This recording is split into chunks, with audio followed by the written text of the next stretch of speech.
வணக்கம். நம்ம சேனலில் இன்று சமைக்காத உணவு பற்றி கூறியுள்ளேன். காலை 8:30 மணிக்கு இதை சாப்பிட வேண்டும்.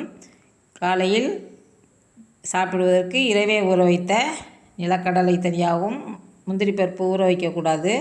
வால்நட், பாதாம் பருப்பு, பாதாம் பிசினை தனியாக ஊற வைத்து கொள்ள வேண்டும்.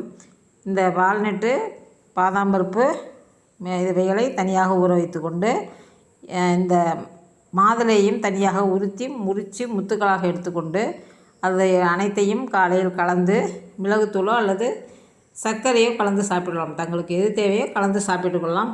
காலை 8:30 மணி உணவு. திரும்பி மதியம் உணவு என்று எடுத்துக்கொண்டோமானால்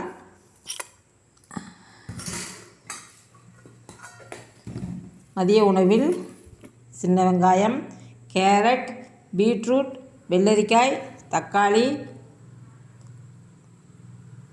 மேலும் குடைமிளகாய் முதலியவைகளை சேலட்டாக தயார் செய்து சாப்பிட வேண்டும். இந்த வெங்காயம் சாப்பிட்டால் வாய் நாரும் என்று கூறி நினைப்பீர்கள். ஆனால் இதனுடன் சேரும் பொழுது வாய் நாராது. கலந்து சாப்பிட்டு கொள்ளலாம். இதற்கு உப்பு சேர்த்து சாப்பிட்டு கொள்ளலாம். இல்லை குழந்தைகளாக இருப்பின் சிறிது பனங்கற்கண்டு கலந்து சாப்பிட சொல்லலாம். குழந்தைகளுக்கு உப்பு பிரியப்படாது. ஆகவே சாப்பிட்டு கொள்வது. மேலும் இந்த எலுமிச்சம்பழம் புழிந்து உப்பு கலந்தும் சாப்பிடலாம்.